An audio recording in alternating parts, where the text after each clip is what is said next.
he's behind a ton of gravel or maybe a concrete structure.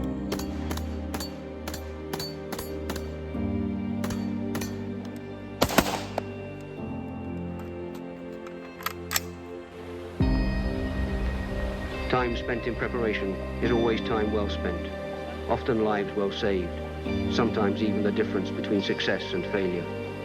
With so many individual tasks to be coordinated and synchronized, the action on the objective must be rehearsed in every detail and every man briefed individually.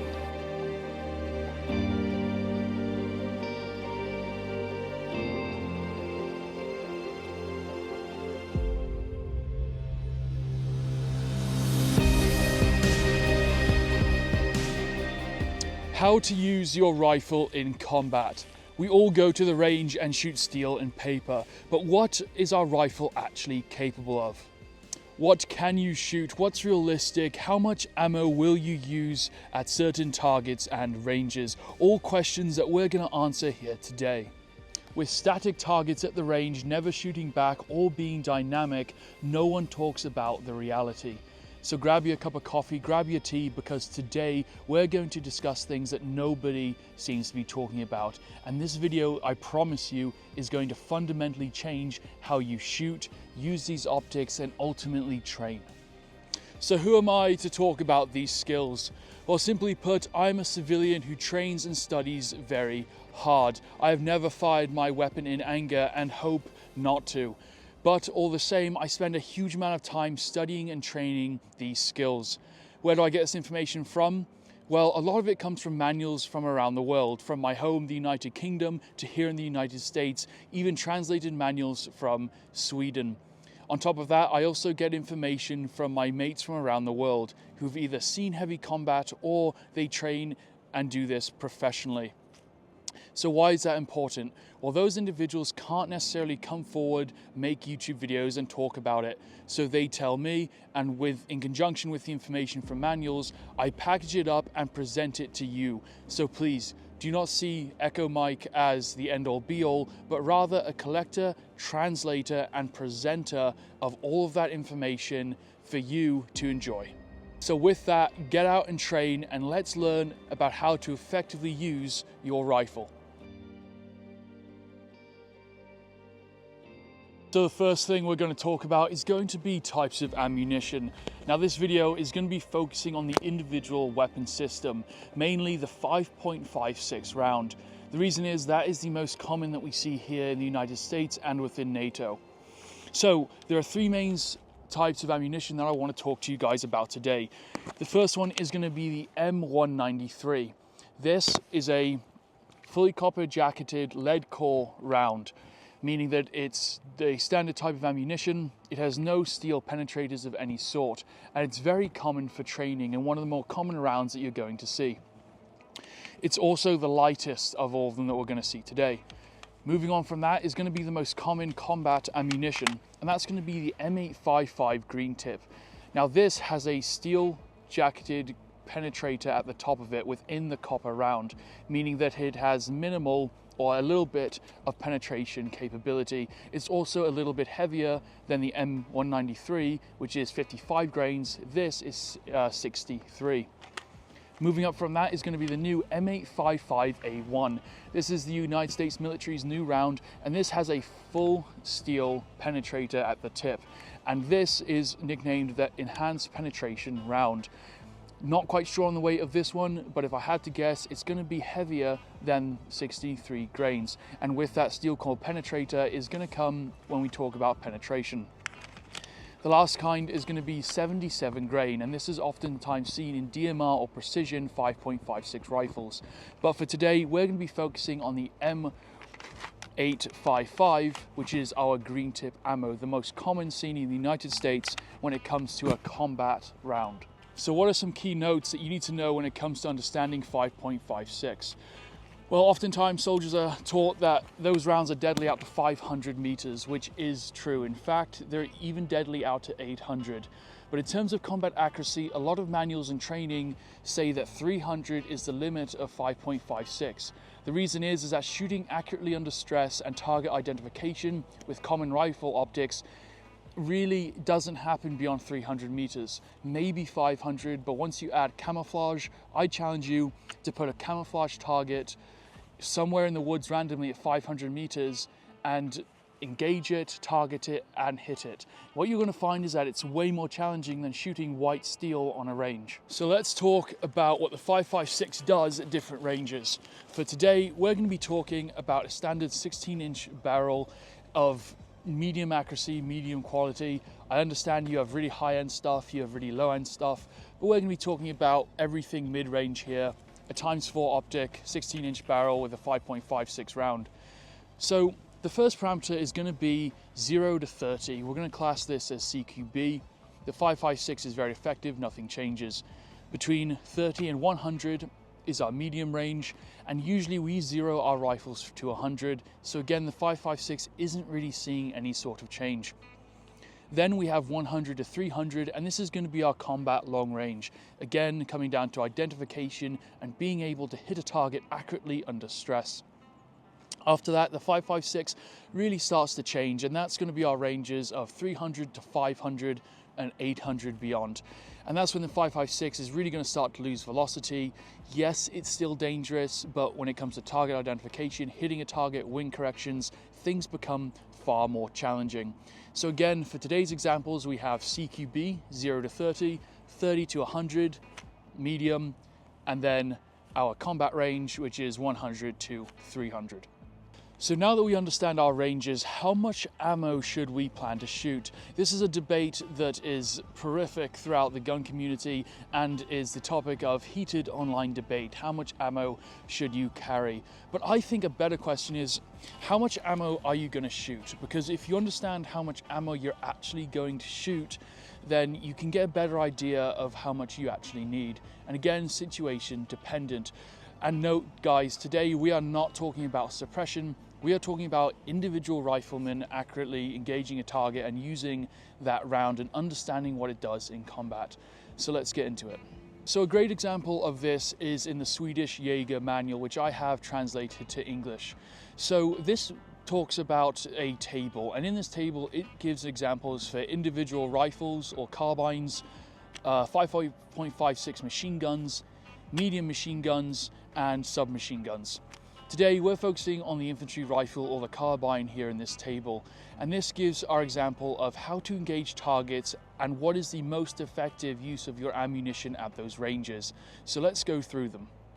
So the first one is going to be CQB. Now the Swedish doctrine for CQB is again 30 meters and under, and what this says is that you should shoot in bursts of 8 to 12 shots on fully automatic or 3 shots in semi. Moving on from this is going to be our intermediate range of 30 to 100. And again, the Swedish manual talks about using semi-automatic 3-round shots or bursts of 2 to 4 shots in fully automatic. You can note the difference here is we're keeping the same rhythm with semi, but we're bringing down the rhythm in fully automatic fire because at a distance it's going to take more concentration, and to get those rounds on target, the use of automatic, again, for a non-machine gun, non-suppression role, is just a bad idea. Moving on from this table is going to be 100 meters and plus, and this doesn't talk about automatic fire, it simply talks in terms of semi-automatic. So again, it's talking about 1 to 3 shots in semi-automatic, doing that 2 to 3 times. So that's great, we understand how many rounds we should be firing depending on how far the enemy is. But how much ammunition do we actually need to neutralize that threat? Well, again, the Swedish manual does a fantastic job of explaining this. And talking to my mates who've actually done this in combat, they all had very similar things to say. So how many rounds is it going to take to neutralize a target? Well, if the target is standing straight up or fully visible while running, it's going to take 2 rounds to take that target down. Now the next position is if the target is prone. Now if the target is prone, it's going to take up to 10 rounds to take and neutralize that target. Moving on from prone is going to be if the target is in cover. And if the target is in cover, which we will go over soon, it's going to take 20 rounds of ammunition to neutralize that target. So from standing 2 rounds to 20 is a massive difference, which is why understanding what your firearm's capable of, how much ammo you're using, is going to mean that you're going to use less ammunition and actually think about the targets that you're engaging. After all, if you only have 4 magazines on your load, is engaging a target that is in cover 300 meters away a good idea? Probably not. So now let's add an entire other factor, and that's going to be cover. And I'm going to need my notes for this one because the numbers can get a little bit complicated.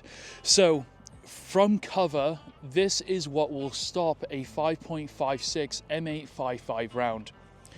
We have 3/4 of steel, or 1 centimeter, 20 centimeters or 8 inches of concrete, 25 to 10 inches of stone wall or shingle, so gravel berms and things of that nature. We have 25 centimeters or 10 inches of brick. We have 50 centimeters or 20 inches of sandbags. We have 70 inches or 28 inches of non-pressure treated wood. We have 70 centimeters or 28 inches of compacted soil.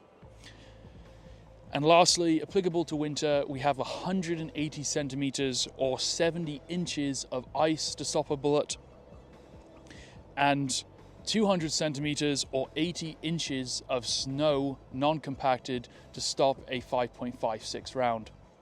So to go through that one more simple time: 3/4 inch steel, 8 inches of concrete, 10 inches of stone, or 20 inches of sandbag, 28 inches of wood.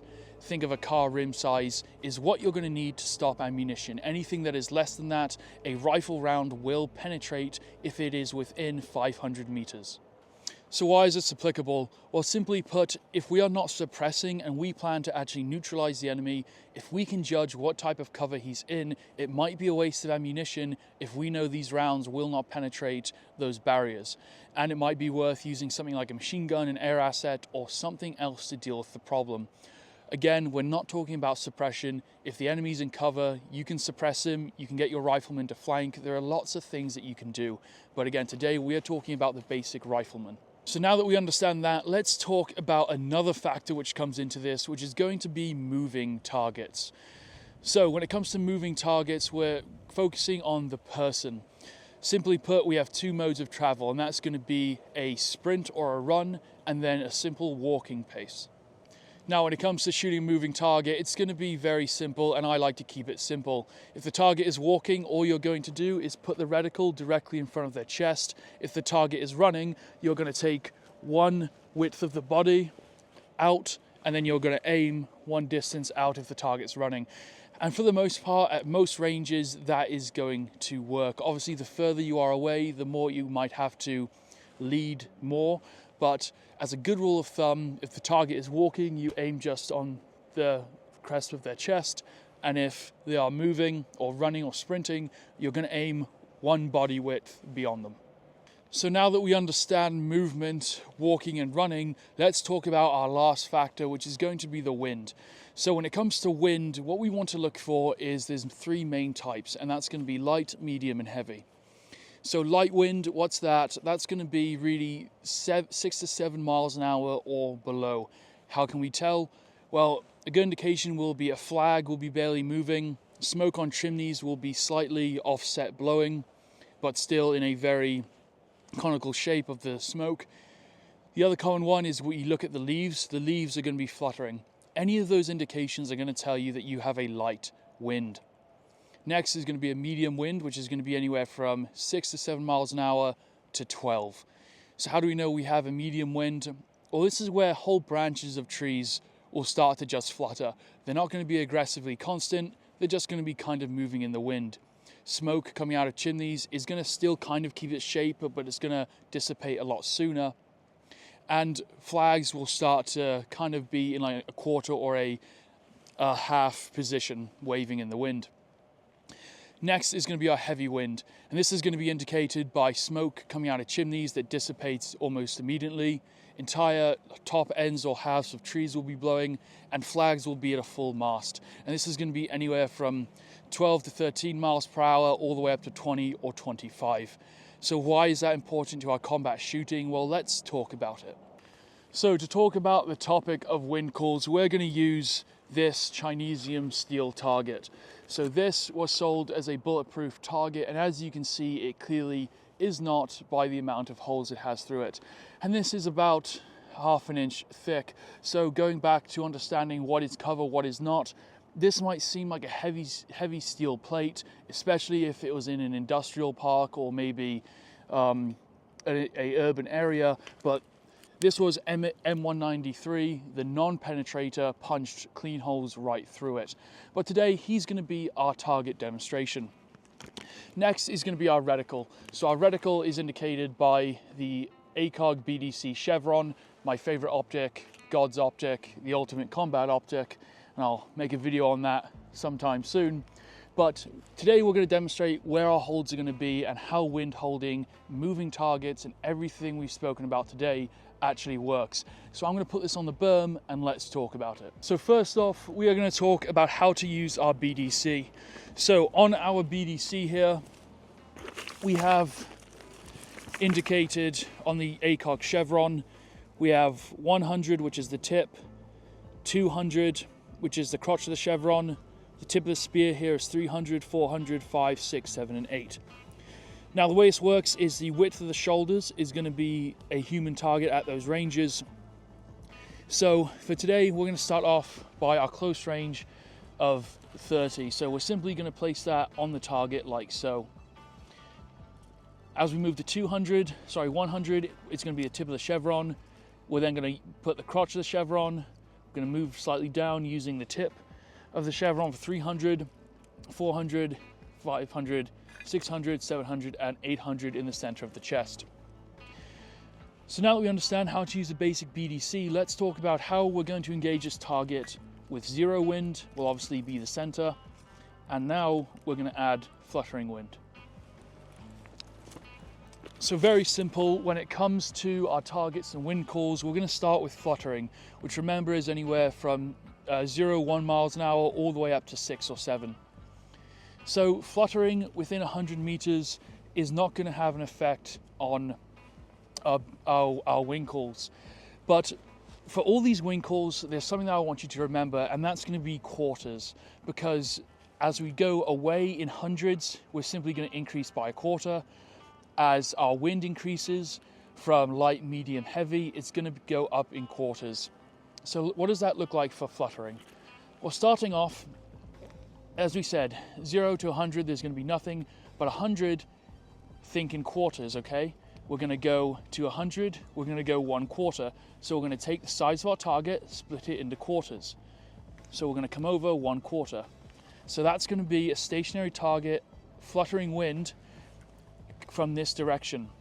Now the wind, we always put our reticle into the wind. So let's go to 200. Okay, what's that going to look like? Fluttering wind, it's going to be another quarter. Let's go to 300. It's going to be another quarter. Let's go to 400, another quarter. Let's go to 500, another quarter.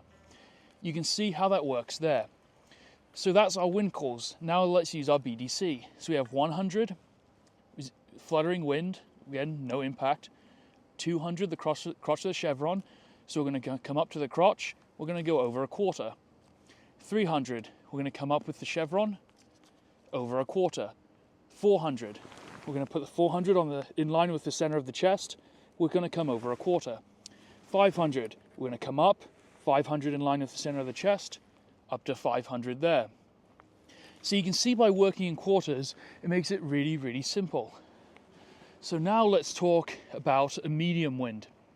So medium is, again, 6 to 7 to 12. Let's work in quarters. We're going to go up a quarter for medium. So what's 2 quarters? Well, we have a half. So now we're going to use half values. So at 100, now we're having a little bit of effect. We're simply going to use a quarter at 100. But now we're going to go to our halves. So we're going to half the target for 200. We're going to take another half, 300, another half, 400. So now the only quarter part is the beginning of a medium wind. Okay, within 100 there's no impact. We have a quarter. Within 100 there's no impact. 100 we have a quarter, but then we use halves. So Light wind, we're doing quarters. Medium wind, we're taking half the target width and we're coming out. Again, that is combined with stepping upward with our BDCs. So let's go all the way from 0 to 5. Well, let's go to 600. So we've got 100. We're going to do a quarter. Tip of the chevron. Crotch of the chevron is 200. We're going to come up. Again, we're lining this with the center. We're going to come up and we're going to go to half. Okay. Now we're going to go 300. We're going to take half this target and we're going to come out. To 300, we're also coming up. 400, we're lining, we're doing another half. 500, we're coming up. So our reticle is going to be all the way over here. Again, if the wind is coming from this direction, okay, then as that bolt flies out, it's going to curve and then come in and strike that target. We have our elevation set and we have our windage set. So now let's talk about heavy wind. What is heavy wind? It's 12 to 20 on that wind scale, and we're going to add a quarter. So we have half, and now we're doing 3/4. So let's do 100. We're doing 3/4 of the target here. Okay, so that's going to be our 100. 3/4 of the target here. 3/4 all the way out here. Again, we're using our BDC as we go up. We're taking 3/4 of the target because we have, remember, light is a quarter, medium is a half, 3/4 is heavy, and we're going across. So what does that look like? We start here, 100, 3/4, so it's going to be out here. 200, another 3/4. 300, another 3/4. 400, another 3/4. Again, 20 miles an hour of wind is a lot. And this is why we talk about that 300 and inward, because realistically, when you start getting out to like 300-400, you've got no bloody clue where your rounds are going, especially with a heavy wind like that. So by applying the quarter method, I think it's a very, again, watch this video again, guys, but I think it's a very simple and easy way to understand wind calls in a simple way. Because when combat's happening, when shit's going down, when you're distracted, you do not have time to be thinking about exact calculations. And combat optics are designed to be used in a very quick and simple manner. By simply looking at the wind, saying my leaves are blowing, medium, I take half the target, he's approximately 300 away, I go half, half, half, boom. There you go, 300 at a medium wind. That's all you're doing with this, guys. I found it's the most simple and easy way to both practice and teach this stuff, because you can look at charts all day, you can do math all day like people want you to, but the truth is, when you've got to put rounds on target and when it matters, you've got to do it in a quick manner.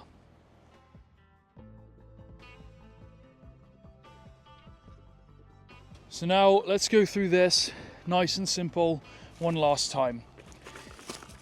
At 100 fluttering wind, it's going to be 0 to 1/4. Again, if it's under 5 miles an hour wind, it's going to be really nothing. Once you get into that 6-7 range, better safe than sorry. It's going to be 1/4 off. Now, let's say it's a medium wind. We're going to add another quarter, which is going to be half at 100. Now, we're going to add a heavy wind. We're going to add another quarter, and it's going to be like this at 100, just off the shoulder, because we have 1, 2, 3/4 of distance. Now it's got 300. So for a fluttering wind, we're going to go 3/4. 1, 2, 3. Okay. So that's fluttering. We're now going to do medium wind at 300. So again, we're going to add a quarter, which means it's going to be half values. So we're going to go half for target 1, half for target 2, half for target 3. There's 300. Now let's do 300 at full strength wind. We're going to go 3/4 of the target. So from here to here, we're going to go 3/4, 3/4, 3/4, all the way out here. And that's going to be at 300, a full-blown wind. All right, so now let's put it all together. So we've got this target, which is running in this direction, okay? He's running towards me. We also have the wind direction, which is blowing from my direction as well. How far away is he? He is 200 meters away. So we have a target that is 200 meters away, running, and a medium wind. So how many rounds do we need? Well, we know that at 200 to 300, we want to shoot in 1, 2, 3 rounds, about 2 or 3 times. So we're going to be using anywhere from 6 to 9 rounds to take down this target. Now he's running, so let's apply that logic. We know that if he's running, we need to add 1 full body length out. So if we want to hit him here, we have to take this full body and come out here. So our reticle is going to be holding here now. But we have a wind, and our wind is a medium wind. So let's talk about our wind values. So it's blowing from this direction, which means we need to hold towards the wind. Medium wind, what's 2/4? It's halves. 200 meters away, which is going to be 2 halves, or a whole. So we've got 1/2, and then another half. So we have 1/2, 1/2, which puts our reticle here, which means we need to hold a full body away again, which means our hold is going to be here for 200 meters, a running target with medium wind. I guarantee no one's practiced this on the flat range. Guys, when you understand these concepts, this is real shooting right now. It totally bloody changes. You know, this isn't shooting a flat target. This isn't a wing call dialing up and looking at charts. This is, he's running 200 meters away and you need to engage him quickly. So there you have it. Because he's running, we put the reticle 1 body away. Because the wind is a medium from this direction, he's going like so. Now let's say if the wind is blowing from this direction. So our wind call is 1 body and his running speed is 1 body. So let's do the math. So 1 body running in this direction is going to be right here approximately. But the wind is coming from this direction, which is going to push the round over. So funny enough, we actually need to aim center mass again, because the speed of him running and the wind pushing our round is actually going to land our bullet right here. Fascinating, isn't it? So now let's say that our target is behind cover. You can just see him there. Just his head is poking out and he's behind a ton of gravel or maybe a concrete structure. Let's say that he's at 300 meters and because of drones, the enemy is choosing to attack or defend on a very high windy day, because drones have a hard time operating in extremely high winds. So let's say that only his head's poking up, you're 300 meters away and the winds are high. Would you engage this target?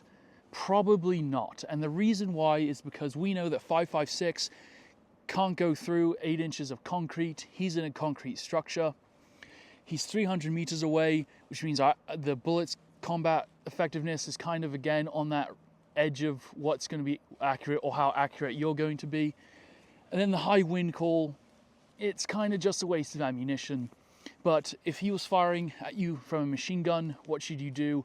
We're going to do a whole video on that later, but I would not engage that target. This is where things like medium machine guns or heavy machine guns would come in, mortars, smoke, things of that nature. But for now, I would not engage that target, going off what we've learned here today. And that's the point of this lesson, is I want you guys to realize that, you know, unlike training tools like milsim or airsoft or blanks, there are times to engage a target and there's times not to. Oftentimes, things like airsoft and video games can really kind of just create this fog of what is a target worth engaging.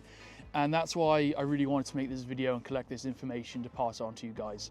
So with that, let's get on to another example.